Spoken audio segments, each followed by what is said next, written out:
Okay, so this week we are going to work on denial of service attack techniques. We're going to go through the lecture and understand a little bit more about different types of denial of service attacks. It's important to know when you're doing the lab today, you are going to be using two virtual machines like last week, right? Your Windows is going to be your target machine that runs web server. Unfortunately, they came in here, the IT department, they wiped the computers on Monday when I came into the room.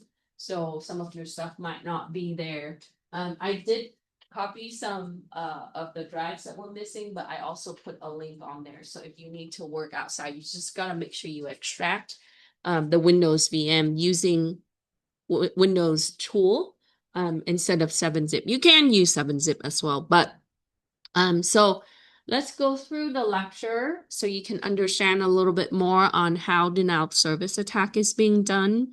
Um, so in this week, we talk about denial of service, right? It is a way for the attacker to remove the availability of your system.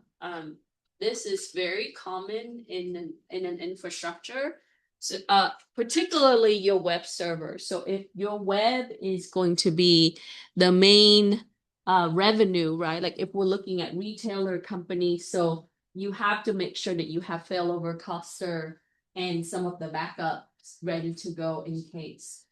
So denial of service attack can be a one-on-one target. And I think I show you the threat map, right? You do see a lot of that coming through around the world on the threat map. You see a lot of distributed denial of service attack.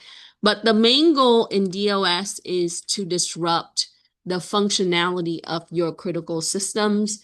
Whether it is a web server or it is an authentication server or anything that would be considered a target. So it's kind of important to think about your resources, right? This particular attack is really focused on the the limited resources and how to make it become a lack of resources. So when we're doing the lab today, the more RAM you give your target machine, the longer it's gonna stay on. So if you give it 8 gig, right, it's gonna last when we're just doing a direct denial of service attack. But if you lower the RAM, you're going to see that the attack is going to be taking immediate effect. So if you have a lot of resources for your system, right, you can overcome denial of service attack because a lot of it is buffer overflow. So the first typical type of denial of service attack is your buffer overflow. And what that means is they are going to submit a tremendous amount of requests to your system, especially if you're looking at web server, which is what we're using, right, for our lab. HTTP requires handshake. So it's going to have like a 4-way communication to have an agreement to be able to respond to that particular request. So it has to do a query, acknowledgement, confirm, and then send, right? And so if they excessively launch requests, your system will queue all of those requests into the RAM. And what the processor will do is going to pull that queue lits from the RAM to be able to handle which request comes first, right? Like it will fetch it and be able to process it. So buffer overflow really capitalize on the resources that's at hand to handle those requests. Okay. So in the first, I opened up the lab and said, but let's look at the assignment. So the main purpose of denial of service attack is to exhaust, to utilize all the target resources, particularly processor, right? And RAM. Your system will not function without RAM because the processor require RAM to be able to look at, right, what kind of activities, what kind of process or the sub-process that it needs to handle. Whether you're looking at a local system, a network systems, computing system require RAM for that purpose. Okay. To be able to run applications, and the application require process, right? So now it also can be bandwidth. So when you are looking at denial of service attack, if you're monitoring your network, you're gonna see excessive amount of traffic coming through. If you are looking at distributed denial of service attack, it's gonna come through from different IP addresses, right, in groups. But if you're looking at a regular denial of service attack, a one-on-one attack, it's gonna come through, let's say I might have, 150 packets coming through from that particular IP address. It's kind of like, how you're in a room and one person continuously asking the question repeatedly over and over and over again until, right, they get some response. Denial of service attack is like that. That one system is continuously requesting in such that your server is too busy to handle. So it floors your bandwidth. Okay. So even if we have lots of routers to be able to route the packets coming through, and the security appliance to be approving those packets or rejecting those packets, what happened is you have a lot of traffic coming through and it creates a bottleneck, right? It's going to floor your bandwidth where all of these systems become congested, and you would gradually see the network become slower and slower. So that's probably the first sign of attack when you see denial of service attack, whether it's distributed or it's one-on-one, which is your DOS. Okay. So the processing power, we talked about that. So in a server system, you typically would see that your processors, there will be many, many cores compared to your gaming system, right? Some servers are equivalent, some servers are a little bit higher. So when we're looking at a data center, the server on the rack, the computing system, it typically would have lots of core, and concurrently these cores are handling requests. But in that sense, if you have distributed denial of service attack coming through and it's utilizing up all your processors, right, all your cores, then your processor becomes very busy and it cannot answer the request. It cannot even fetch, right? So that was the goal for the attack, is to utilize the resources that you have and making the system become lower in performance and eventually crash. So if you're looking at the performance of the system, if you have, abundant amount of RAM, abundant processing power, then you can withstand some denial of service attack.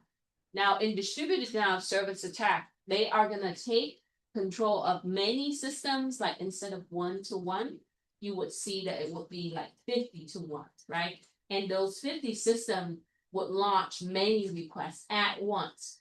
So it will definitely floor your bandwidth firsthand, and it's going to floor your processing power. So when we're monitoring the network, we also need to monitor your system performance overall. And so this is important to think about when you are protecting the network from that perspective. Now, as a pen tester, you would need to assess, you need to test these systems, right? So what you would do is you would also utilize the target. Let's say that you have a test web server and be able to launch the attack to it, right? Going through a portion of the network and see how it's handling the response. And with that, we can recommend like upgrade of hardware, patching the systems, right? Be able to block specific traffic, so update your firewall rules. So whenever I deal with an incident that is a post denial of service, right, we revamp a lot of the security policy, and that we would have to reconfigure. Some of the rules are coming through. So your whitelisting is changing, and also your blacklisting is changing. So some of the techniques that you would see, typically you would have a flood, right? Just submit continuous requests, lots of it at once. So how can this be done? This can be done with script and tools. There are tools that are built specifically for this, right? And it is a way to exploit also software vulnerabilities. So if you're using operating system that has weaknesses, or if you are, especially if you're looking at network appliances. So we don't really focus on these systems, as much, right? We always think about like, oh, the server with the OS, like Linux or Windows, but your network appliances have iOS, like if you're looking at Cisco, right? So making sure that you are updating the operating system that goes to these appliances, security appliances, your server systems, and even your endpoints. That's really important. And then your software applications, right? Because software use services and service sometimes becomes vulnerable. So, any question regarding the denial of service attack?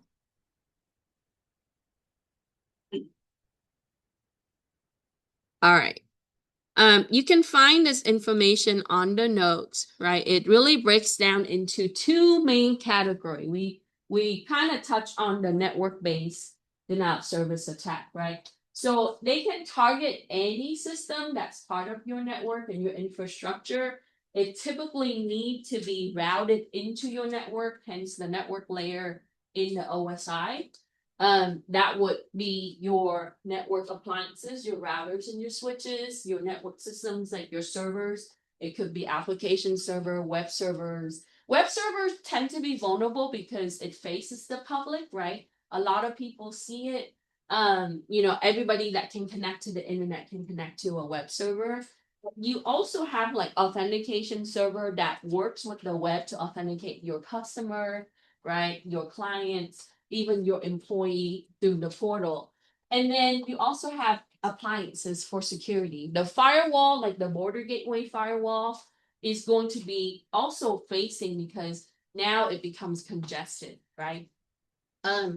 And then your application-based denial of service attack. This is when they exploit the application layer, which is the top layer of your OSI, right? Application is what you interface with and with the system. And so if your OS or your software tool, even like database application becomes vulnerable, right? It can crash. And typically this is what happens when you have denial of service, is that it becomes unavailable. And for a business like Amazon, even minutes and hours, what you see is if that website, if their main infrastructure goes down, and if they don't have a failover cluster, they lose a lot of money, right? So that's the whole point, is to think about the loss and then how we can overcome that loss. Okay, so the motivation behind a lot of these attacks are similar to a lot of other attacks. Whether they're taking revenge against the company, some of it can also be like activism, as you would see with groups that want to make a point if they don't agree on certain policy or practice. They want to be able to take that down, and you've seen some of that with some of the larger companies. And then you also have competition, whether it's nation state, right? Or it would be like companies against companies. So you do have some sponsorship in some of the APT, Advanced Persistent Threat. And then it talks about the techniques here, okay? I included some of the ways that you can overcome your denial of service attacks. So in practice, as a pen tester, you kind of have to know what to recommend, right? In the case of the results that you see that is vulnerable to exploitation. So for number 3, it asks you to identify the types of denial of service attack based on the given scenario. We're going to go over to the specific next. A, an attacker disrupts the function of an e-commerce website by sending flood of SYN requests and to the website server, causing the server to be overwhelmed with connection requests and become unresponsive. SYN and ACK is a confirmation in a TCP process for HTTP. So if you have HTTP server, right, before you can actually see the landing page or the interface for your website, your system actually have acknowledgement before it synchronizes the data. Before you actually see the index.html, the landing page, it confirms by sending a SYN. And what happens is this SYN flood attack is when, when you are getting a request. It's kind of like you and I agree to exchange information, right? Like phone numbers. So you would say, hey, can I have your phone number? And I would be like, yes, I can give you my phone number. So that's how the server works.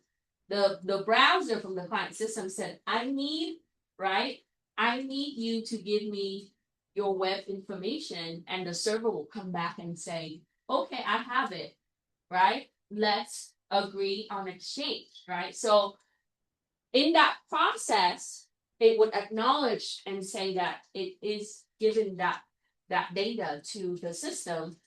And when it's ready to go on the last part, when we start exchanging phone number, is when it does the synchronization. Synchronization allows the system to sync data. So when you're visiting a website, typically it's just a synchronization of the data from the server to your browser. That's it, right? YouTube or whatever the data that you're trying to access from that particular website. So that's a SYN flood in the DOS. If they forge the TCP reset packets, and if they send that to the bank server to impersonate a user device, to terminate the communication transaction between the bank and its customer, this is called a reset attack. It's a TCP reset attack. So in the case that if you are doing like money transfer, etc., right, in the banking process, what happens is they have to impersonate you. And the way that we see everything is it's really the system that is receiving, right, the response from the server. So if you're processing a request to your bank and you say that, oh, I want to transfer $1,000 to this account, to really execute that seamlessly, they have to impersonate your system. They, number one, have to be able to spoof your addresses, right? Number two, because a lot of the things are in session. So we talked about session ID and session hijack last time. The communication is secure here. So they have to stop your communication and intervene, right? It becomes a man in the middle attack with a session and a denial of service, okay? But in this attack, it's considered a TCP reset attack. And anytime that you see TCP, HTTP is part of TCP. It needs confirmation. So in order to receive, right, the response that I am completing my transfer, right, what happens is they're going to intervene and they're going to reset my system so my request never goes through. So it terminates my system communication as a client, and they are going to become the client. So it has to reset that last confirmation in the TCP request or response, okay? C, the attacker floods the company server with high volume of UDP packets, exhausting the network resources, rendering unavailable to the user. So we know that our network system don't just use TCP. TCP is like, it gives you confirmation on what is received, what is sent, right? It's kind of like you sending a package to your friend and you require a signature. That's what TCP is. UDP, it doesn't do the confirmation, it just sends. And whether it receives at, immediately or a few seconds later, it's still gonna send, okay? So when you're watching YouTube video, you're actually using the UDP traffic, and we do this for a lot of streaming services because there's a lot of data coming through. What uses UDP? Your DNS uses UDP. There are some server systems that specifically use UDP. And UDP is kind of like you send a package, and if it gets there tomorrow or a week later, it just gets there, right? There's no confirmation in that process, but eventually your data will get there. So in this sense, what will happen is that they just submit a lot of the packets. So in the tool that they use, it would just be scripts that is written to submit like 50,000 UDP packets to that target. And that target becomes overwhelmed, so it won't be able to receive. It's kind of like, I just flood you with a bunch of shipment, right? And you won't be able to handle and track all the shipment all at once. Um, you know, or to open all your package at once. So it becomes a UDP flood. Okay. So it depends on the target system. If the target system is using UDP, this can happen. And then E, this is when you are using ping, right? This is also considered a Smurf attack. This existed since the 80s. It's been around as long as ping has been prevalently used. So the attacker floods the server with ICMP requests and packets and overwhelms the actual system, making it available. So if you like, I'm gonna show you, right? You're familiar with ping. I think we did a little bit of this in the past. So let's say that if I ping 127.0.0.1, which is my loopback address for my own system, right? In the Windows system, it sends 4 packets, meaning that it sends 4 requests. It's basically saying, are you there? Are you there 4 times, right? And if I'm connected and alive, because I'm just pinging myself, like, am I here? Am I here? Am I active? Am I connected, right? It's sent 4, and if it is active, it's going to receive 4. So in this process, you have 1, 2, 3, 4 ICMP request echo. Okay. And it's going to receive response, right? 4 times. Now in Linux system, when you do a ping, it just pings continuously until you tell it to stop, right? Control C to cancel. Now it's a simple process, right? When you write the script, you just put it into a loop and you exponentially increase the volume. And you say, from an attacker standpoint, instead of sending 4 packets, I'm going to send 4,000 packets, 4,000 ICMP requests to that system, and that system is going to have to keep responding. It's kind of like you're asking somebody 40,000 questions, right? And eventually they won't be able to answer, but we're going to do it at once. Okay. So when you monitor, when you run Wireshark on this, you are going to see ICMP echo requests coming through many times, right? So how can we stop this with security appliance? You create a rule and you say anything above this number of packet, drop it from this IP address, evaluate it, and so it's gonna log it. It's gonna automatically kick it over to block, because even if you are blocking specific IP address, they are going to use another IP address. So it's going to drop the traffic, right? Stop routing it into the rest of your network and be able to handle that. So you can use referral or other things for it. So it's kind of like if you have congestion in one exit, right? Detour to another exit. So you have to route it away from your critical server, right? So you can see now that like a lot of the networking knowledge is really important, because this is how we can divert the traffic and making sure that we get to free up the resources for our system and our network. Okay. And then on the last one, the exploitation is on the vulnerability of the web server, which allows the limited number of concurrent connections that sends multiple HTTP requests to the target, and keeping the connections open in sending periodic headers and keep it alive. So in some web connection, if you have web activities that are continuous, when you track it, it's going to say keep alive, right? That means that you're still going to connect to that particular web server and be able to handle it, right? So you're in that session and you want to keep that communication going. And so that means that your headers, which is the label of your request, it's going to have that tag, keep alive, okay? And with that, your server is always listening, okay? So that means that it's going to stay connected. And so what happens is when they do a Sclerosis, they occupy that communication channel, right? Where your systems thinks that it needs to give the attention to that request over a large amount of time where it doesn't free up resources for other requests. And that's another form, right?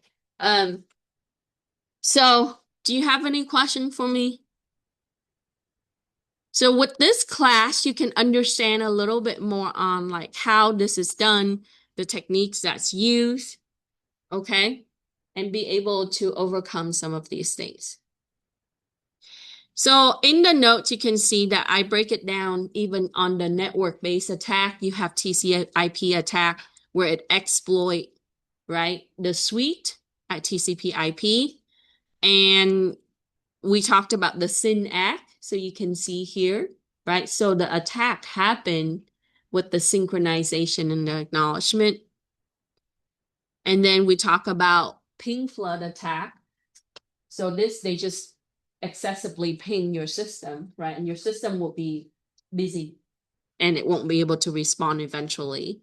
So, and then you get the SYN flood, we touch on that, where it won't be able to get to the final acknowledgement. And then we talked about the RST or the reset attack. So it sends fake reset packets, right? Impersonating your devices. So that way they can take over the communication. And then we talked about the UDP attacks. So all of this is just to over-occupy your target, your system. Okay.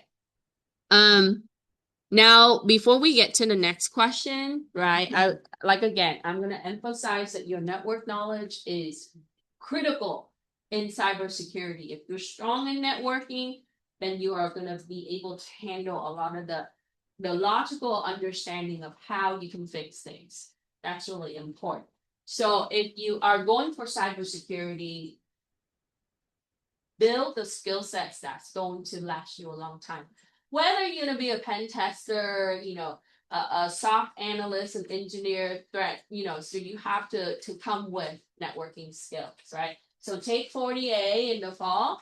I'm scheduled for that, but if you are taking RCC classes, you can take the 26 series, which is Cisco related. So I'm going to give you a quick overview. Typically, OSI is like covered in one unit, at least, for the networking. So as we talk about the layer, right? Layer 1 through 7, and this is your OSI model. Layer 1 is where your cable's connected, right? Signal is being sent like on through Ethernet or wireless adapter. Layer 2 is when it frames your data. This is where the switch handles which system, right, using MAC addresses. So the switch is like the street to your house, where the router is like the exit to your town, okay? So the switch really looks at which system is requesting certain things, and it's going to narrow that down. So it's going to format your data that's part of the larger network, okay? This is where routing occurs, which is the network layer. This is where, if you're looking at Google Map, you're like, okay, I need to take this exit to get to Moreno Valley, right? So the router takes you to the exit. It takes you to the town, right? By looking at your subnet mask and also your network address, your network identifier. So it's kind of like, oh, Moreno Valley has 3 exit, so the routers is going to take you to the exit. So it is a physical path that it needs to get to that network, right? And we can't go from network to network without using a router. The router gets us from one town to the next, right? It's like the freeway. So it really determines the physical path of your data in different networks, okay? That's the network layer. Transport is when you see a lot of the protocols that are used in TCP and UDP. This is how we're able to transmit data with different services, okay? So if you're looking at HTTPS, it's under TCP suite, right? So there's protocol that is part of this category, and then there's protocol like your DNS is part of UDP. So it depends on the service and the protocol that you're using. Session, this is when it's established the communication, and this is going to be keeping the port open so that way it can continue to send signal, right? And then presentation is how it's going to decode and encode your data. So your browser function at the application layer, okay? It needs to take HTML and convert that to something that the user can see. So before it can present you, it can show you what's on your screen, it needs the presentation layer to create, to take the raw data and make it presentable, hence the presentation layer, right? So we want to use it in a certain format, and this is what you see with UTF-8, ASCII encoding, and so on, right? So your browser is at the application layer, but in order to get connection, you go through 7 layers all the time, every day, every second when you use your smartphone or whatever. This is the model that we use for networking. So all the activity that you see on the web, it goes through this process. Why is this important? Because if you think about attack, it happens in many layers. Typically, if you're looking at denial of service, it's layer 3 and up. Okay. Application specific, it's going to go from top down, right? Network-based attack, it's going to be like right here, right? We talked about impersonation, that's a session, and it needs to capitalize on the vulnerability of transport. So if you drill down the attack and understanding it, you really have to think about like, how did it get there? How did they flood your network, right? And how did they exploit in the top layers? Okay, so make sure you understand the OSI, that's important. And then HTTP GET flood. HTTP GET, we did banner grabbing, you saw GET before, okay? GET is when you land on the page and it gets the index HTML, so it shows that. When you do a set is when you fill out the form and you click submit, like when I type in username and password and I click submit, that's a set, okay? So some process, right, for the web is mostly you have to have a get before you have a set. You have to see, right, the interface for your login screen before you can submit your login. So depending on the activity. So in the get flood, what happens is it keep asking, right? It's keep asking for the request is HTTP GET. It wants that all the time. Like it wants that landing page for that the server to respond back. So ultimately, the whole goal in denial of service is to just to overwhelm the system with different requests, different services, and so on. And eventually, it will be exhausted, running out of resources, and that's the goal. Okay, any question for me? Now, if you're going for pen testing, right, ethical hacking is a little harder of a certification. You have to know the specific because as a pen tester, you're going to be performing different things. So it's important to kind of understand the terminology and the techniques. Okay, let's try. Let me see if I can bring this up or maybe that down. Oops. My page. Okay. So we talked about different scenario for 3, and then we'll go over 4. So in that sense, the whole goal in pen testing is to understand the type of attacks that you're dealing with and then come back with the countermeasures so it doesn't happen again or will prevent it from happening ever, right? That's the goal in your professional career. So how can you prevent this in the network environment?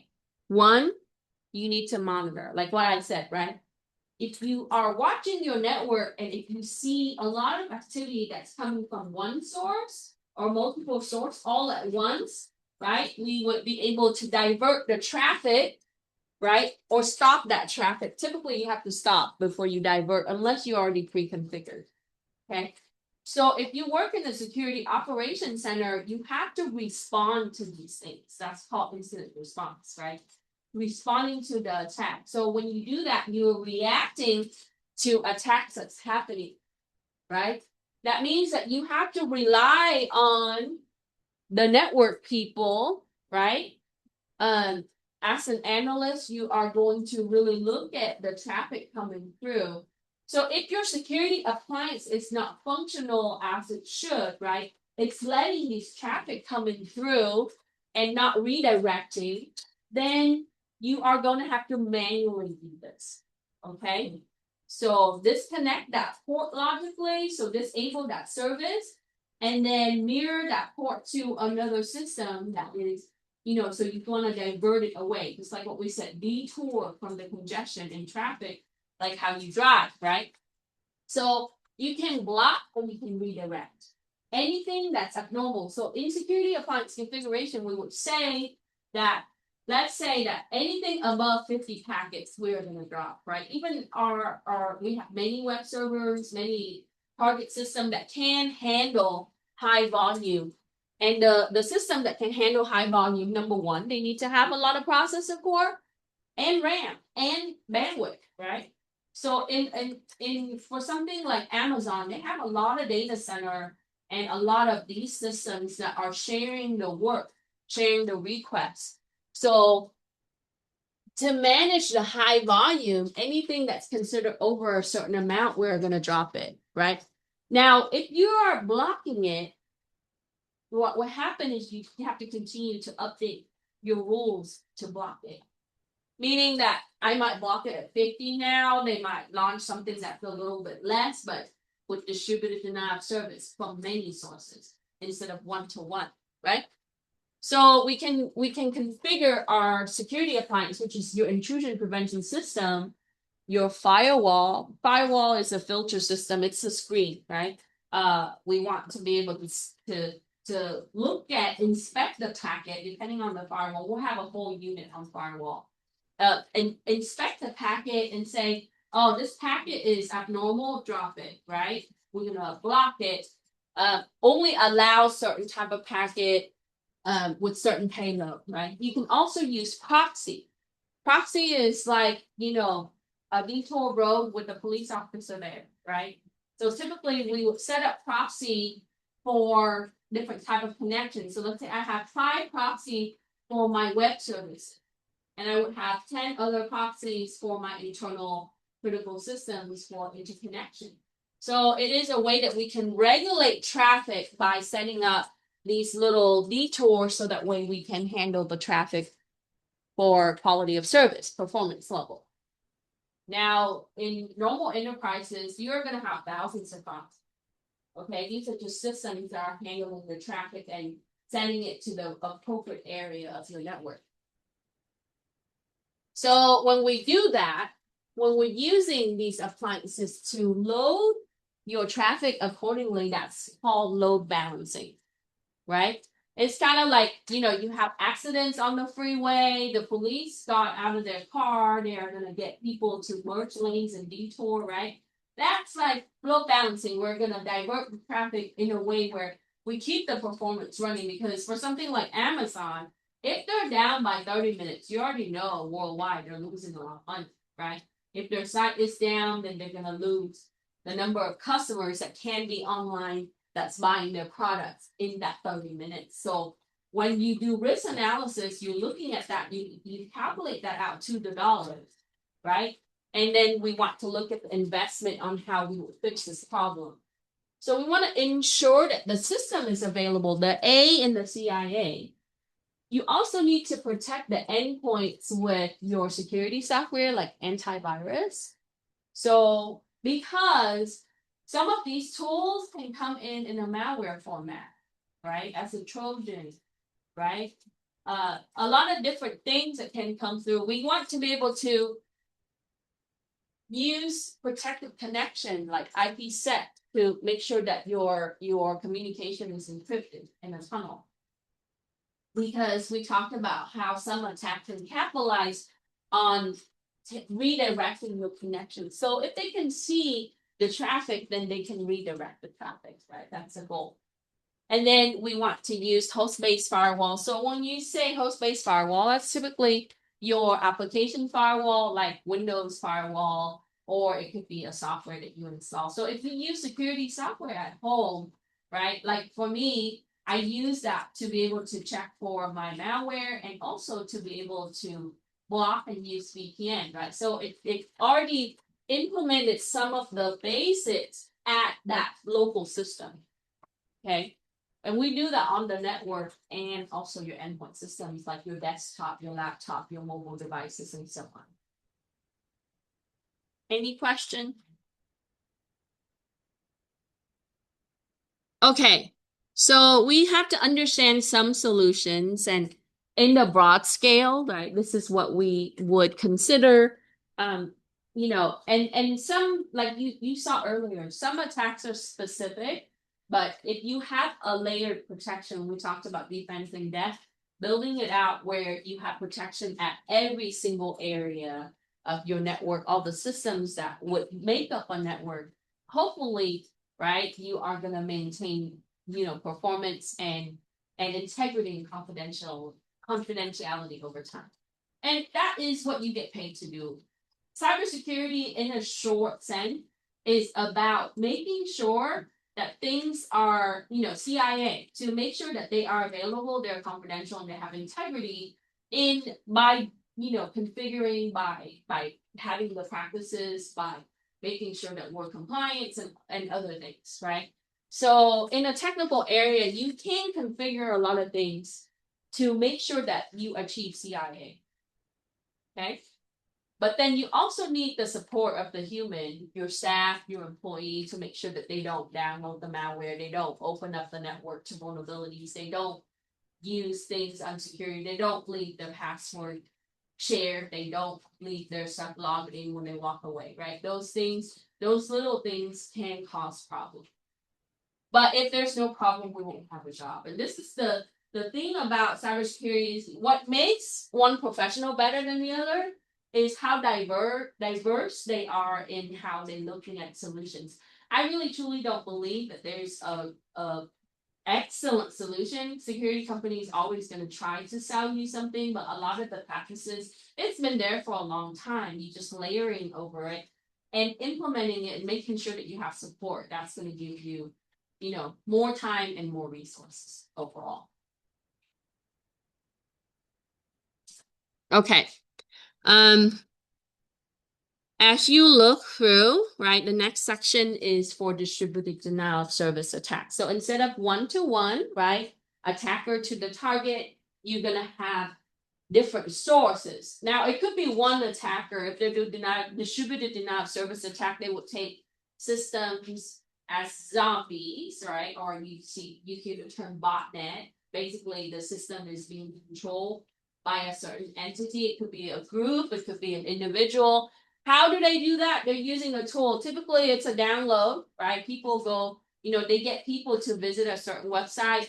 When you land on that website, it automate install, right? They take over control of your system remotely. So it needs to have a port connection. All your system communicate at logical port or physical port. Everything is sent through your adapters, right? So in order to control your IP cameras, your smartphones, your devices, they have to use tools to open that communication channel, right? And in some senses, they have to spoof the addresses so that way it goes undetected. I read quite a bit on distributed denial of service right now, right? It is harder to detect because we come back with security solution for protection. They know that, right? These are also professionals. So they're going to come back and say, how can I go undetected, right? They're going to block me at this bulk. So I'm just going to continuously sending it from many different sources. And even if they have referral for their systems to kind of forward the traffic, right, it can still go under radar. So the distributed denial of service attack can be successful now. And it still is, right? When you're looking at the threat map, it's coming through a lot, right? You see a bunch of lines connecting to the target, then you see that there's still attempts and sometimes a lot of the time successful, right? What am I referring to if you weren't there, right? You can search for threat map on your, right? They pull the data how? Because of your protocols and your services, right? That's coming through. Everybody is interconnected through your service provider. See? There it is, right? You see that? Right? That's distributed. You're gonna see a bunch of, and it's targeting specific, like that's happening in Colombia right now, and it's happening across the world, and it's happening within Portugal itself, right? Like someone in Portugal is attacking another entity in Portugal. So you see a lot of different type of attack. Typically, it's DOS or DDoS, and you would see the communication system, right? D-Link, we already know if you see this, if you're using that appliance or that device, you better go start finding patches and fixes for it, right? So, and then they also have ranking depending on the day, the time, the attacker. So, you look at this tomorrow, it would be a little bit different on the nations and so on. So, and you see a lot of it now is education, government, and telecommunication, and that changes in the span of time depending on the goals. So a lot of web server being exposed. So we're doing better at gathering the data and understanding the threat level a little bit worldwide. But, if this doesn't happen, you would not be here in class today learning about this, because this gives us job security in a sense, because there's new threats and there's new things, new form of attacks all the time. There it is, right? You see that, right? Yeah, we are attacking somebody else at the same time too. Okay. So you can check out different threat map. That was from Checkpoint. Okay. So coming back here, I asked you to describe how DDoS attack on a system is carried out. One, the first step is the attacker typically would trick the user to install the script or the malware on the system to establish a botnet. So it creates a system as zombie. We say zombie is because it is being remotely controlled by an entity, a system. It could be a group of people, depending on, the attacker. Then after they took over your system as zombie, they are going to send remote instructions to each of the system. It could be 50,000 systems, 20 systems, 100 systems, depending on how many people fall for that trick. And some of that comes back with social engineering, right? So at that time, each of the system that's part of the botnet is going to then send requests to the target system, the servers that are being attacked. And then that server becomes overwhelmed because, let's see, it's kind of like, there's a teacher in class, and typically the teacher would handle 50 students, in K-12. But in the sense, the distributed denial of service attack, instead of 50 students, that teacher needs to answer questions for 1,000 students, right? And so your system becomes exhausted with services and resources and connectivity, where it cannot handle requests anymore, right? Distributed denial of service attack, if it's, appropriately executed, a lot of the time they are, is successful. Now, like I said before, how do we block this, right? From a security appliance standpoint, you can look at the number of requests coming through your network. You can regulate that to where if it's above a certain number of requests, we can drop it, right? We can also filter it out by only accepting certain IP address requests. But, when you're looking at web servers, it's kind of hard to see because, like, how am I going to know if it's an attacker IP or my customer IP, right? So you can't so you have to build a block, right? Like a list of IP that you're going to block, your blacklist.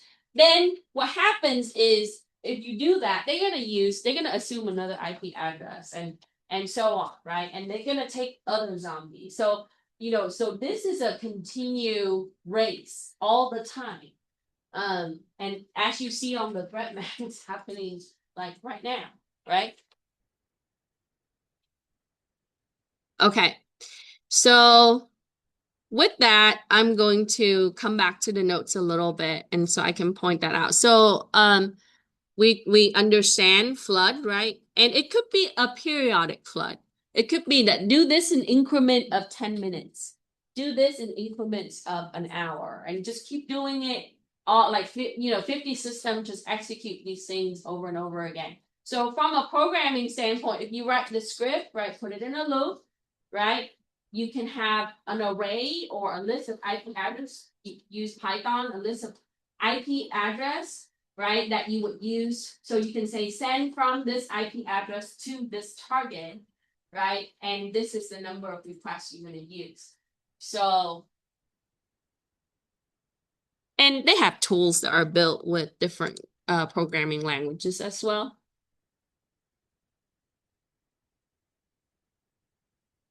Okay, let's talk about NTP. So NTP stands for Network Time Protocol. We use this to manage network time.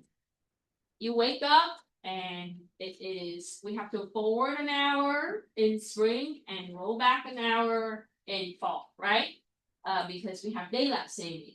Well, you don't need to adjust your smartphone clock because your phone is connected to the mobile network, and the mobile network, the servers already handle that, and that is part of NTP. We use NTP in the network environment for system synchronization purposes. In a lot of the configuration, if you have a gap over that limit window, you cannot synchronize data. For example, I added a bunch of users and groups on my corporate server, okay? And in Windows environment, there is a 60 minutes window. So every 60 minutes, your system synchronizes. So let's say I onboard a bunch of employees, but those employees are in Southern California, in New Mexico, in Texas. I don't want to go to all the sub-server to configure those. I manage all the people in my corporate HR systems, right? So within that, it would then pass down the credential and all the information, the authentication for your users, right, in that 60-minute span. Now, anything over that, if your system doesn't synchronize every 60 minutes, then it's not gonna have the latest data. And in some system, they also configure it when you do batch job, like for banking, you know how you have pending transactions, right? They're gonna group all of those things and process it at once. When they process that, the financial system that have your account information needs to make sure that there's a limited window to sync that data. Okay. Otherwise, there's a mismatch. So what happens is NTP is used in all networks, and the attacker knows that. So here, what happens is it tells you that in the amplification of an attack. So when we say amplifying an attack, it exponentially increase the volume on the request, right? So the attack traffic is targeting a specific IP address. That's your target. They are going to spoof the IP address, typically from inside the network, to cause your server to send large volume of response. So instead of submitting requests, right, they just take a bunch of systems and make it like internal systems, right? It's still going to request. So if I have 50,000 system needs time update, the server is going to then have to respond 50 times, 50,000 times, and so on. So it creates a floor in your network bandwidth because it has to update all the other system time, and it degrades your service, okay? So will we move away from NTP if we have another protocol that's able to support this? But most of these protocols that you read and learn about, they've been around since the 70s, okay? And we have updated, the protocols over time to close out some of the issues, but convenience can cause problem, right? But a lot of our process rely on it's time-based for the service and the synchronization. So do you have any question for me regarding NTP? Okay, so for 6, describe how NTP amplification attack can be performed. As I described, right, first they have to spoof the IP address for the server, and then they would send excessive amount of responses to the target system. Those systems are requesting time, so it floors your network bandwidth, and so how can I fix this problem, right?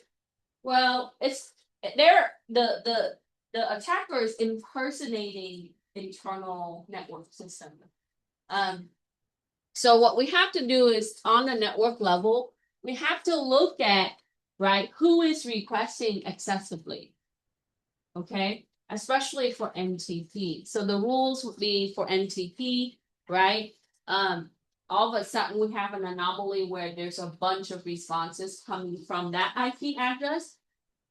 Start with everything for practice and denial of service attack, block that IP, regulate that traffic, check it, and then inspect it, and then you can approve it later. So you can control how the volume is coming through.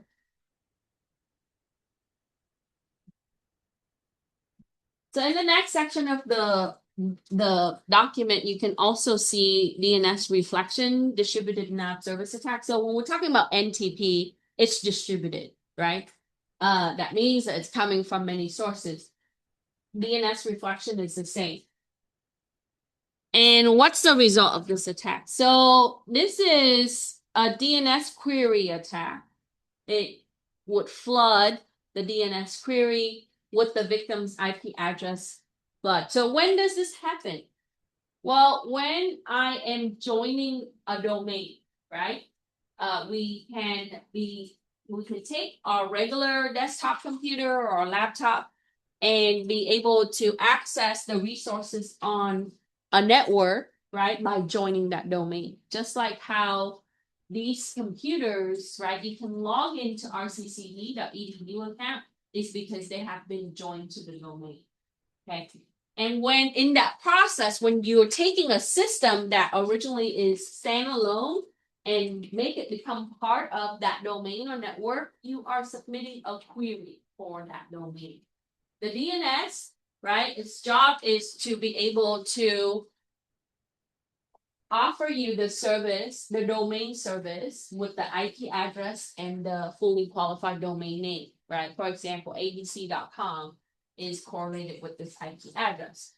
Now, to be part of that domain, you need to have that network IP address. Okay.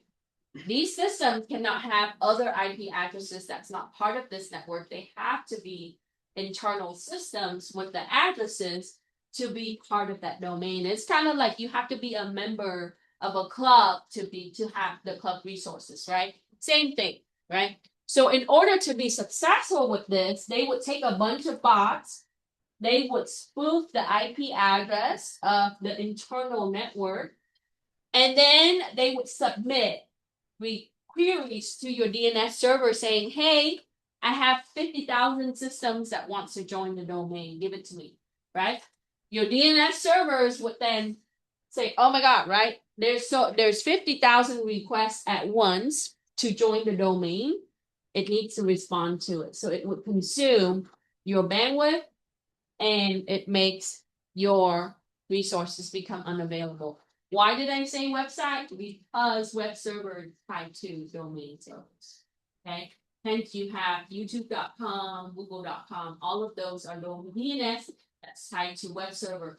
Can it be an internal DNS? Sure. Okay. But your account is tied to a domain, like as a student, anywhere, any institution, right? Your email is tied to DNS. A lot of these things are tied to DNS. I went over phishing with GoFish with my class last night for 41, right? 41A.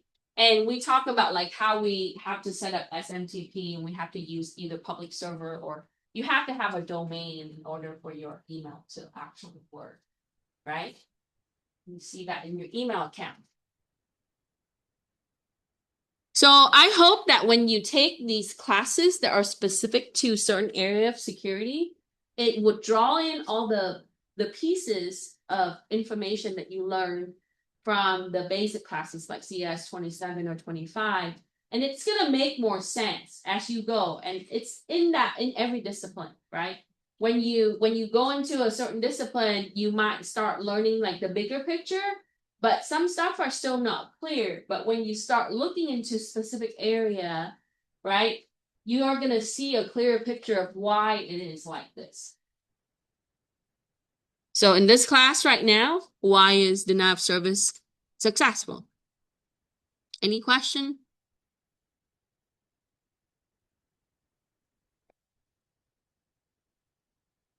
Okay, so DNS reflection is on the bottom of page 4, right? So it needs to resolve the DNS query. And your DNS servers, right, it correlates like, does this belong in my domain based on the IP, subnet, and so on. Next it talks about simple service discovery, your SSDP. This is also a reflection-based distributed denial of service attack. This capitalized on plug and play. What is plug and play? Well, your USB is plug and play. There's lots of stuff that are plug and play. You plug it in and it works. You don't have to configure very much, right? It loads the firmware that you need, right? It has the driver that, your system has the driver to be able to access it. So this particular attack is kind of like on the rarer side compared to the other distributed denial of service attack.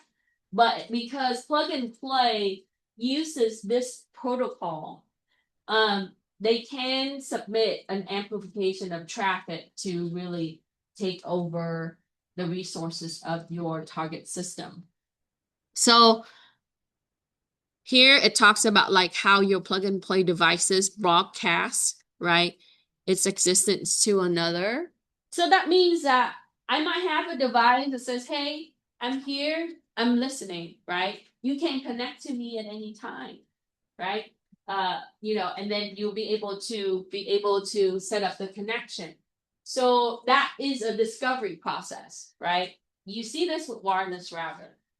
It has a broadcasting SSID. It says, hey, I'm here. Here's my SSID. Connect to me if you have the right key, right?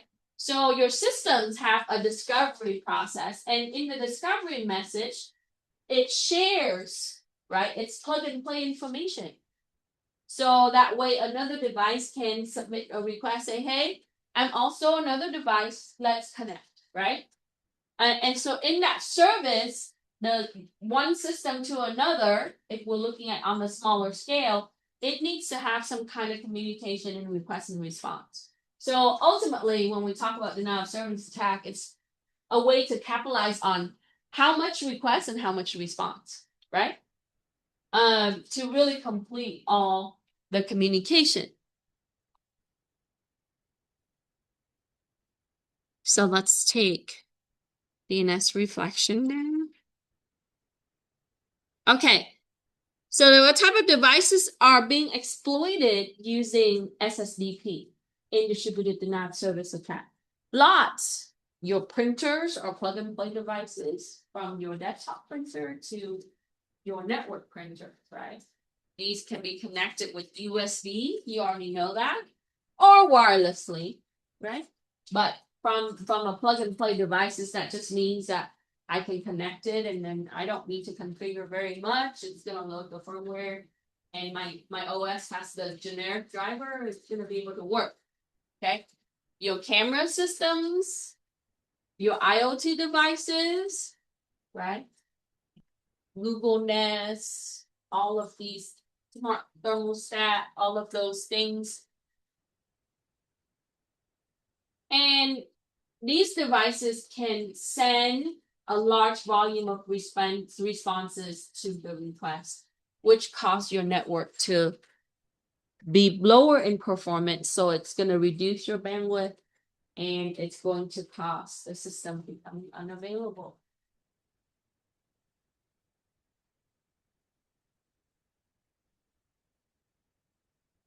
So part of pen testing is to also understand how hardware works, right? We talked about processor, we talked about RAM. Computing concept is pretty general. I know some of you might have like programming computer science background or networking IT background, but at the same time, ultimately it's really about how your system communicate and how it handles the processes at the end of the day, right? So to dive down deeper, right, why do we require you to have knowledge in A plus or computing system? Was all of this comes back to like how your system works, how it handles data, how it handles these requests, how it communicates and connects, right? So another things that you need to also be knowledgeable in a lot of the security areas is to really understand how computing works from software level into your hardware communication devices and all and so on, right? Um, when I teach computer science classes, programming classes, I'm always surprised like how students can program pretty good because we teach them how the concept in programming, but when they get to my CIS-11, they feel like they're not able to grasp because they really don't understand what the processor is really made of, right? Understanding the components and processing and how RAM works and memory addresses and how that works is all important in any computing type of field. Whether you're going to be an engineer, a software developer, IT, in security, we kind of have to understand overall so that way we can see like how to fix things. Our job is to fix things. Okay, let's bring this guy up. So in an SDP attack, how do they do this, right? How does an attacker spoof an IP address of a target system? What is used to send spoof discovery packet of the UPnP device and request in a large amount of data? I designed these questions to kind of give you the basic understanding so that way, like you clear, right, on how these attack occurs. It uses UDP packet for your SSVP. And they would use these packets to spoof the address, right? To take someone's internal address and use it as their own of the target of the UPnP system. And for distributed denial of service attack, the botnet would then send the spoof discovery packet to each of the device to request for data.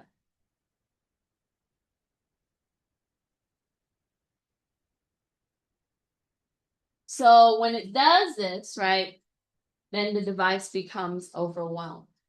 And so when we say botnet, the scale of botnets can be large, right? Amplified, that's the goal, or distributed denial of service attack.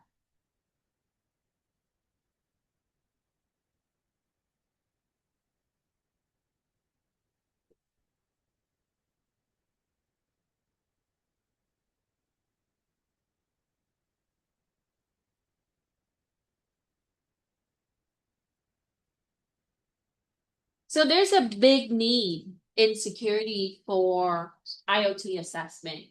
Firmware becomes an issue, and as you can see here, right, the vulnerabilities that comes with the service, even with plug and play. We automate a lot of things for smart devices to give you the convenience as consumer, but a lot of the times these devices, especially when they're compact and they're not having like excessive processors, right? A lot of them are embedded systems and they're designed for specific things, right? Like when you're looking at, things that you can tell to play radio and music and so on. Um, with that, right, you are limited to how you can secure those devices over time. So an area that you can look into that a lot of companies are looking for, especially in advanced manufacturing or industrial type of system, is to is to be able to look at like these automated autonomous systems and IoT devices on how to do that. So if you have development background, hardware type of engineering background, that's also helpful because a lot of the time you have to reverse engineer these things to really build a better device. So if you work for companies like even with smart cars now, right, they hire a lot of security professionals because cars now comes with computers, you know that, even your gas car or even your EV. And when they build it, right, the board and the processor on the car is made in a way that typically it has flaws. So, if you're looking at even Tesla and Rivian and some of the company, Rivian's been hiring even internship, right? So what you see is that you see there's a lot of need to go back and fix some of the issues at hand. So if you want to get into that, which is like a niche, there's always a niche in security in general, right? Like so you can think about that direction. I always tell my students that security as a job can be very broad. Yeah, you can be a SOC analyst, a specialist, but if you have a niche, a specialization, number one, your salary is going to be higher, right? You are highly demanded, so you will never be out of the job because there's a growth in that. But look for the niche that have continuous growth. And now you know that there's a lot of automation, AI involved. So, your skills don't just need to only be security, but other areas, right? So you have to be diverse to really grow with this industry. And it's highly demanding in that, and you are rebuilding and updating your skills. Um, I've been doing this for 30 years almost now, overall in IT and security. And I'm always amazed at the things that I need to learn, either on the fly or, overall, like to just get myself up to date, right? And teaching also helped me kind of keep it fresh too. But I would encourage you to like read the information, understand, and then be able to keep up with the media. That's also helpful when you interview for jobs, right? They are going to ask you questions specifically about security media updates and the newsfeed that's coming through vulnerabilities.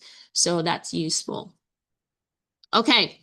Let's talk about multi-vector distributed denial of service attack and why is it difficult to detect? So earlier I said that DDoS is harder to handle, right? It's coming from not just because it's amplified, but because there are a lot of things that are involved. So a good example is if you're looking at like DNS amplification attack, where it's targeting how the traffic is coming in, like how it's routed in, right?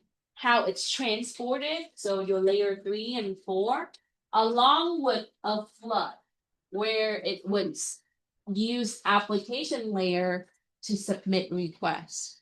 So you have multiple layers, like I mentioned before, right, at hand, right? Your network traffic coming through, how it's transported into your network, and how it's submitting requests or response. Multi-vector uses multiple paths in performing distributed denial of service at once. So instead of knowing how to defend it from one area, now you have multiple areas that you have to stop the bleed. Okay. So the attack traffic becomes harder to detect because it might look like your regular network traffic.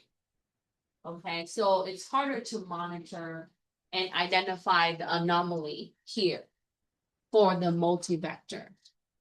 Why does this come through this way? Because if the attacker becomes unsuccessful in other techniques, they are going to come through and redesign the attack in multi-vector.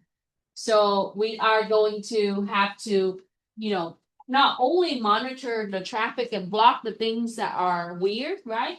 We are going to have to look at like now the application layer and how your not just communication system, but the attempts in how your software is handling it. Okay. So, Any question regarding multi-vector? So more of a complex attack is the multi-vector distributed denial of service attack.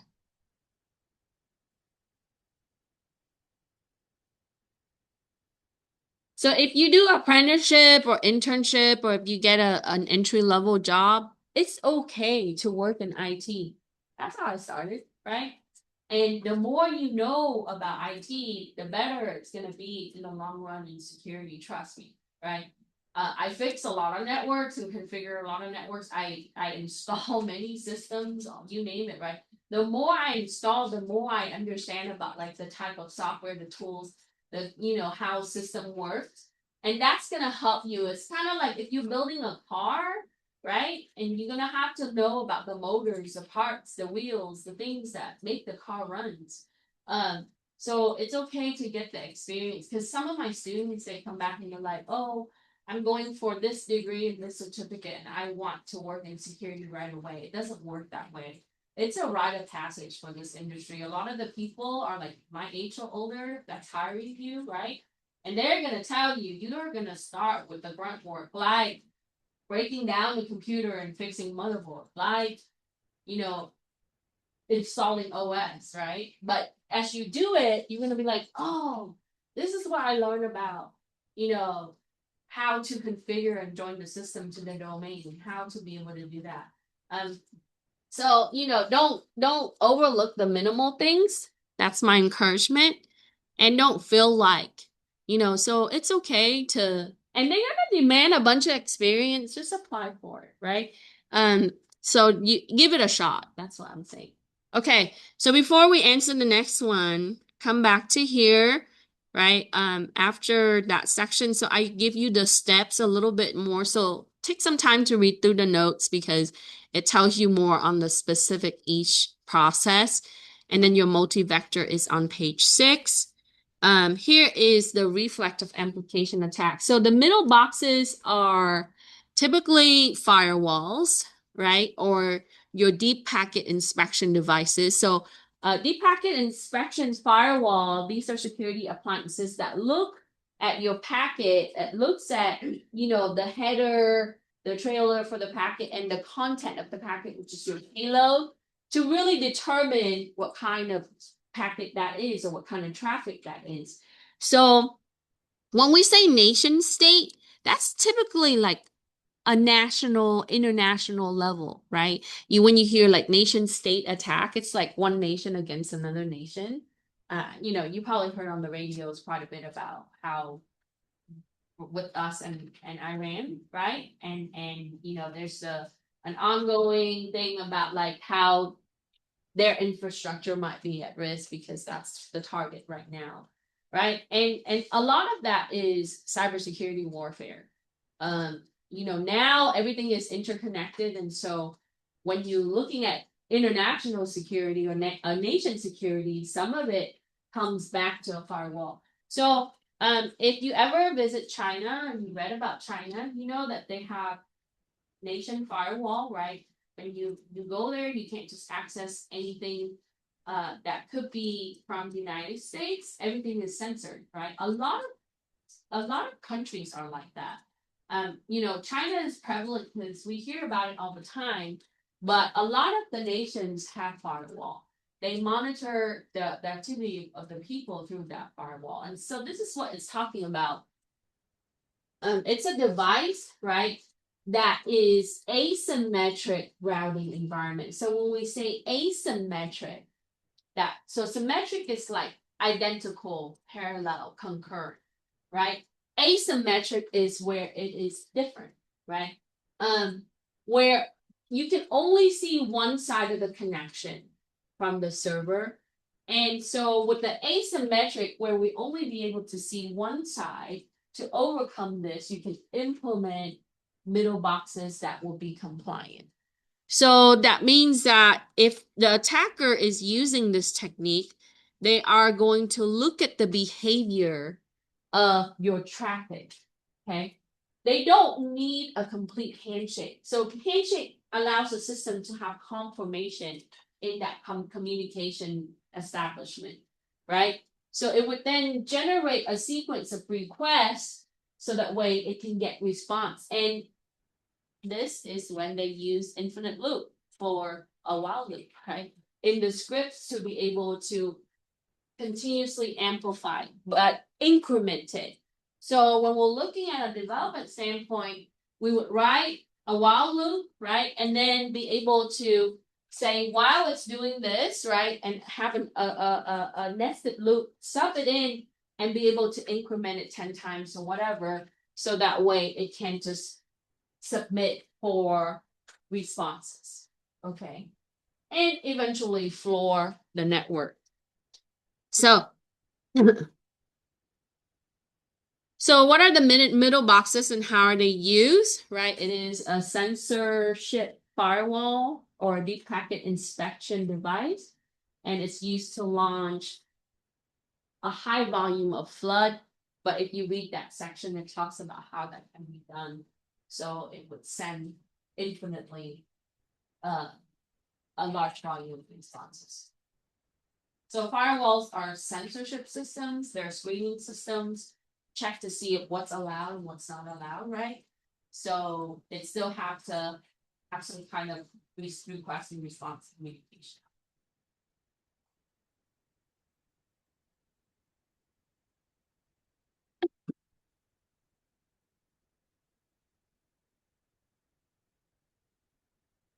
Okay, the next question asks you about carpet bombing. Give an example of distributed denial of service of carpet bombing, right? So carpet bombing consists of, in general, paraphrasing, right? Attacker targeting many destinations with a specific subnet or a CIDR. So the way that this works, if you're not familiar with subnetting, it's kind of like, okay, let's think about this. There's a zip code, right? There's multiple zip codes in the county, okay? Like I live on the north side of Moreno Valley, right? I have a different zip code than your school zip code. And so that's how it works in subnet.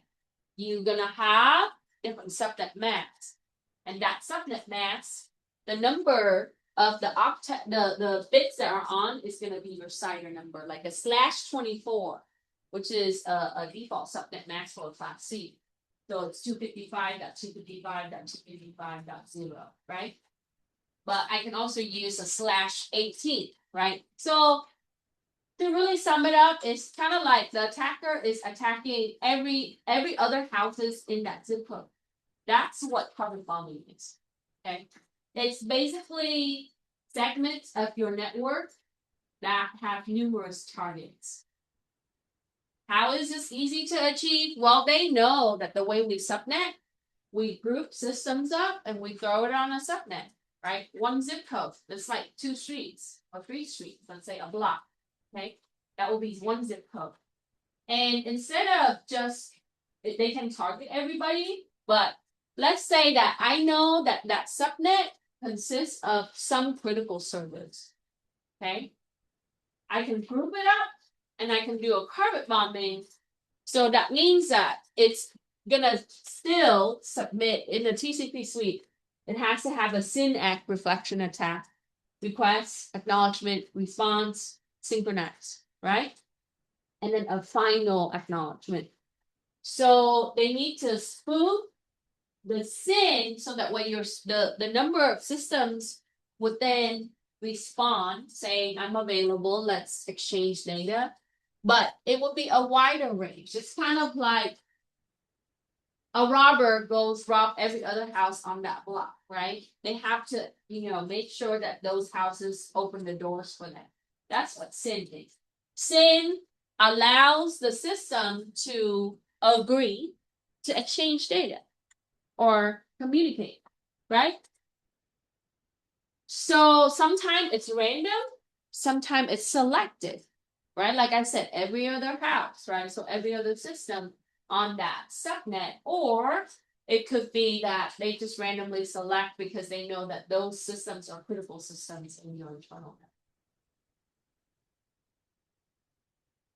Understand any question? So I try to make it like where you can see the analogy a little bit. But in a sense, that's how it is.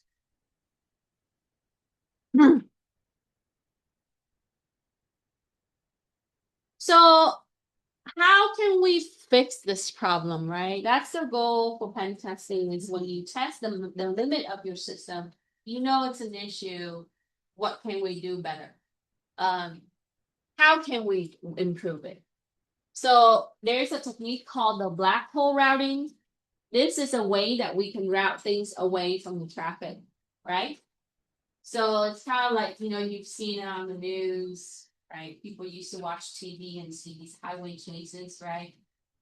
Typically, the practice is that they would try to get those individuals to surrender, to stop, but move away from traffic so they don't cause a lot of damages to other people. So a black hole is kind of like that. If you see malicious traffic and you can set up rules to your route to say, okay, if I see a bunch of requests from this IP address, send it here. But here is nowhere land, right? It might look like here is, so you basically set up a black hole where all of the bad things go. Okay, so we can use that technique. We can also set request acceptance value and time for acceptance in the limit of your server, right? Remember that some of the attack, it capitalized on keep alive, right? Infinitely. And your system always have to listen to it forever. We don't want forever. We want like after 10 minutes end, right? So this allows you to allow certain things to go through only for a period of time, only listen and respond for, and it could be less or more. I'm just giving you an example. You can place a firewall between the internet and your server, of course. A screening system, you can create a reverse proxy. This allows protection for your server from the traffic. So the proxy, reverse proxy, it can regulate it. Where when you did Zap before and you set up a reverse proxy through the application itself, the tool, right? So we can logically do this through software, or we can have a security appliance, right? An application firewall, which is a software, but we can also set up an appliance where it's like putting the police in the congested area so that way that person can regulate, like you go left, you go right, right? To be able to organize, right? And move the malicious traffic to an area where we can inspect, unblock, and then be able to regulate your regular traffic. But when you're using that, you need to make sure that your rules are regularly updated and quickly created. So you have to be able to add new rules and modify your rules in the filtering. Because if you're relying on your firewall like a screening system, right? If it doesn't have effective rules, it might not be able to detect the malicious things. That's the goal. Okay. So it will block any kind of tools like scripts that comes through, for requests and responses or other spoofing, right?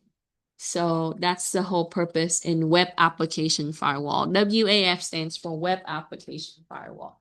And when we say web application firewall, these are the systems or software that are specifically designed for web application traffic, like your web app that you use to log into Canvas, right?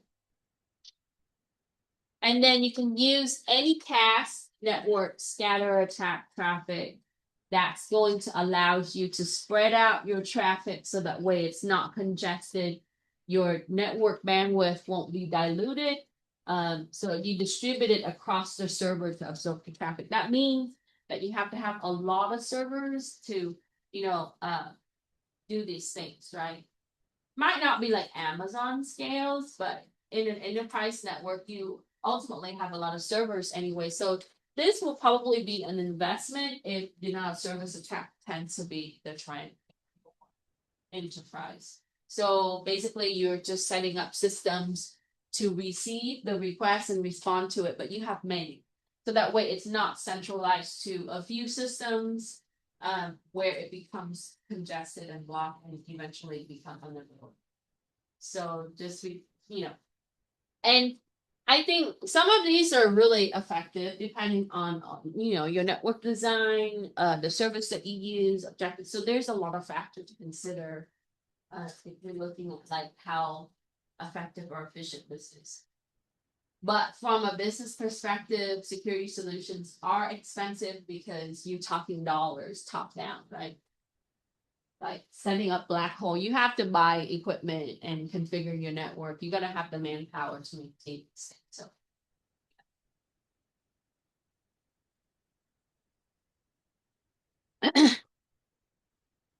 any question?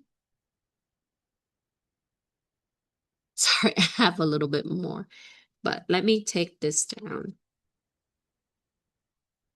Okay, and then the last two things is we want to filter fragmented packets to reduce the risk of UDP. UDP tend to have fragmented packets. It's kind of like, UDP, your raw data it's not sent in order. Okay. When you're streaming music, it's just gonna send. Sometimes you receive the later part of the song before you receive the beginning of the song. This is why you buffer. It's still trying to get there, right? So you do have some fragmented communication, and if you want to block those things, right, you can reduce the UDP reflected attacks because the way that this attack is performed is they are sending volumes, right, high volume of UDP packets in fragmentation. Okay, so we can reduce some of that risk. With TCP, because there's confirmation and handshake that's involved, agreements that's involved, if you implement authentication with that, it's going to assure that the packets is coming from a legitimate system. Okay. So this would require additional mechanism systems and configuration here. And then it will block the things that doesn't have the appropriate authentication. Right. And you can do system to system authentication. It doesn't have to be like a username and a password kind of thing. Right. And system to system, once it's authenticated, it would get like either tickets for the session and certificate, in case if you want to make sure that that traffic is protected with encryption. Then what you would see is that it would have the trust that is established once it's authenticated.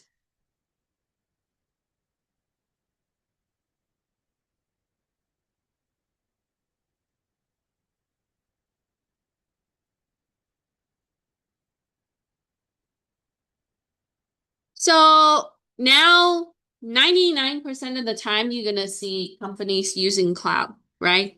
Especially for their infrastructure as a service. It's a big thing, saves money.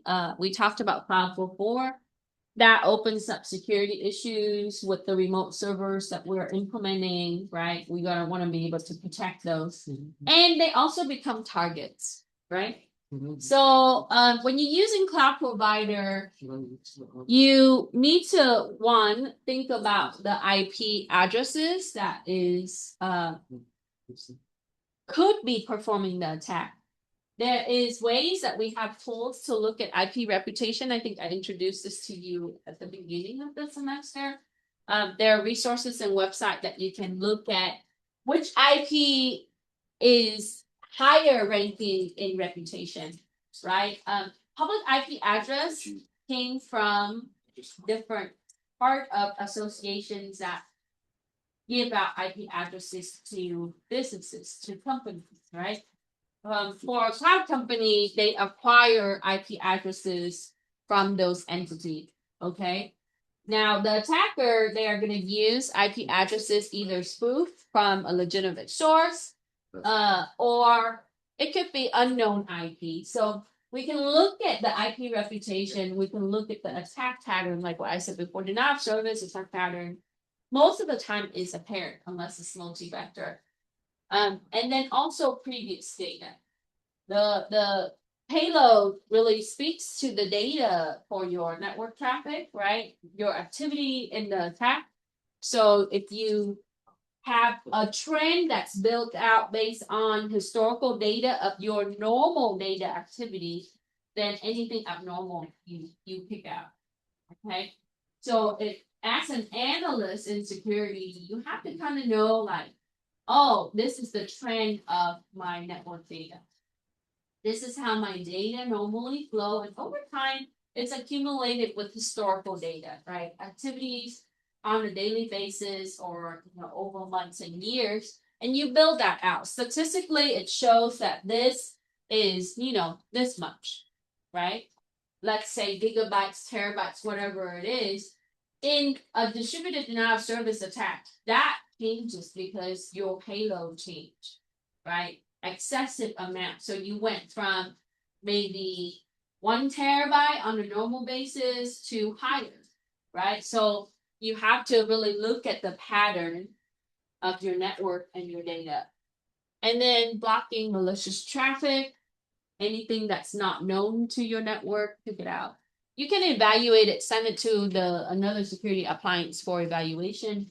So your IPS and your firewall needs to be at work here, or we can absorb the traffic. We talk about setting up systems to, forward that traffic or just take that traffic and drop it. And then route it in manageable chunks. So in your routing systems, you can set up routing tables. We don't just use one router at home, you do, but in a business environment, you have many routers that are working, right? An enterprise level. And these routers, you can set up tables for it to be able to handle how it routes. Like typically we would route into the network, you can route it to security appliance, inspect it, and then send it somewhere else. But you can chunk it.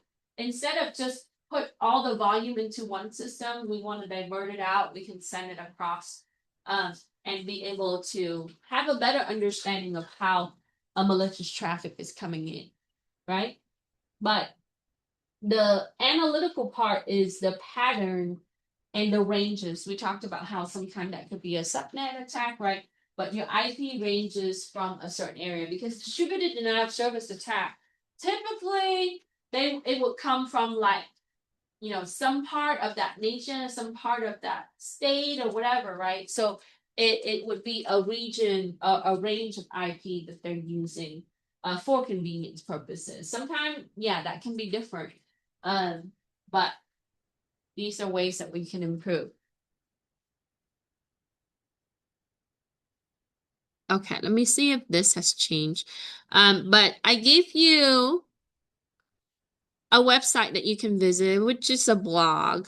And then you want to, so it's a way for you to kind of read up on it. Okay. So it takes you to the state of denial of service attack in 2024. Yes, I can find something in 2025, but a lot of the things that we study is from the previous data. So people publish things that they have known. Okay.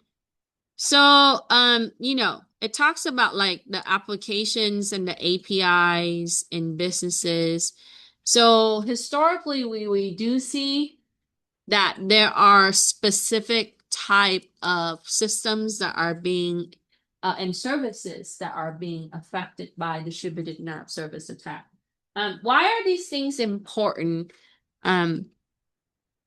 Because if you are in the same industry or you're from a similar company, you kind of wanted to see like what's going on with the other so that way you can prepare, right? Because you can be next. In security, we're not talking about like if it's gonna happen, it's about when it's gonna happen. So we just, it might not happen to us yet, right? We want to prepare.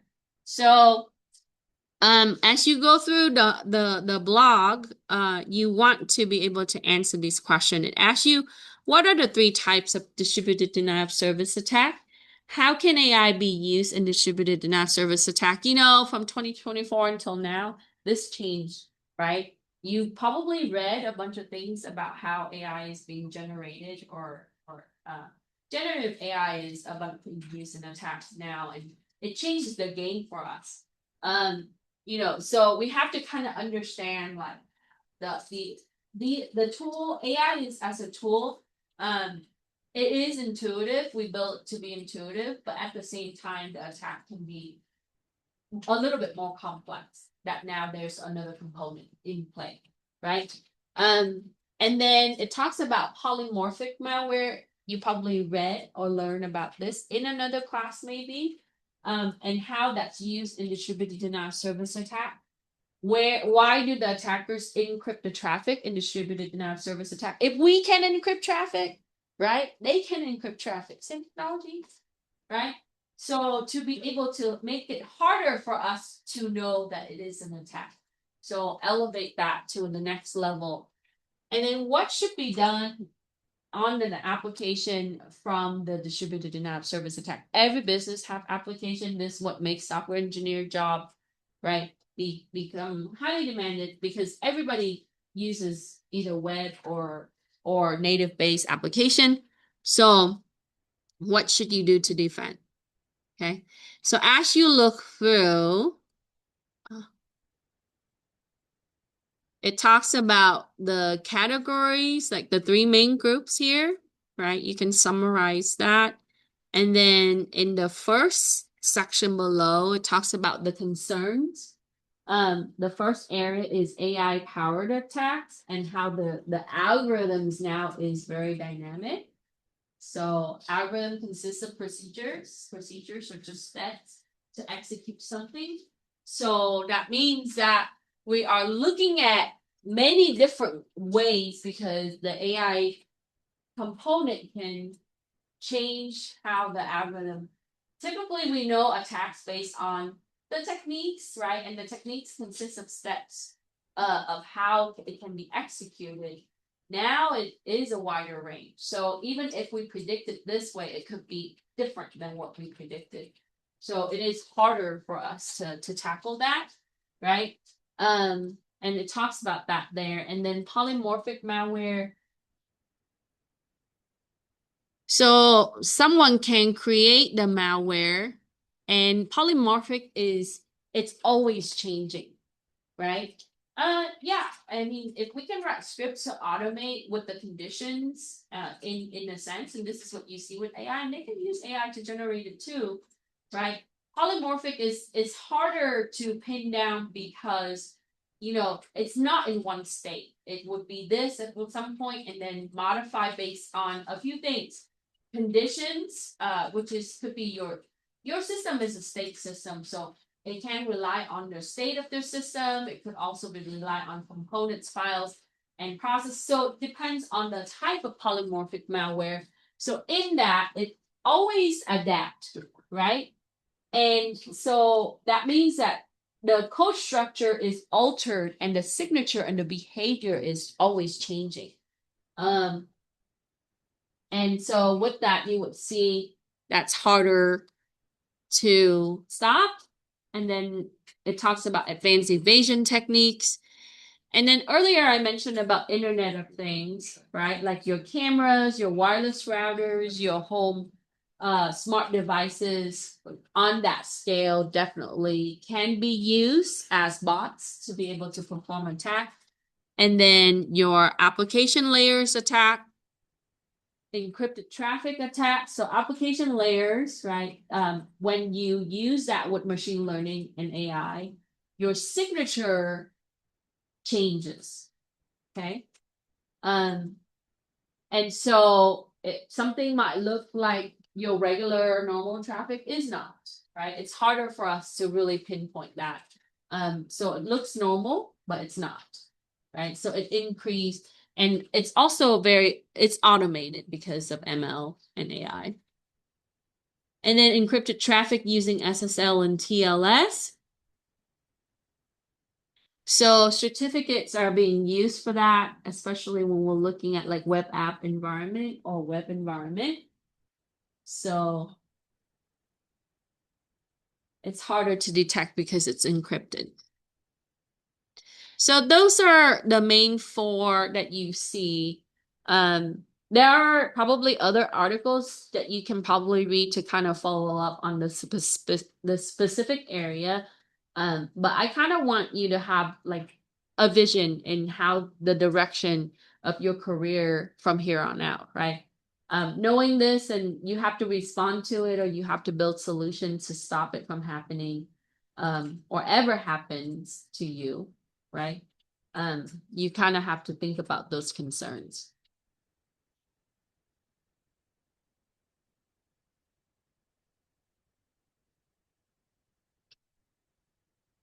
Okay, so that would take us to number 15. You can answer the questions by summarizing it or copy and pasting it, but the whole point is to give you resources so you can learn from it, right? And I encourage you, if you don't have like the thread for security, try to subscribe to something that would help you, and that's going to help you with interviews and a lot of things to keep up with the industry. So I encourage you to do that on top of all the other things that you are bombarded with. Information overload sometimes, I feel, but you can censor that, right? You have a choice in what you want to absorb and what you don't absorb. So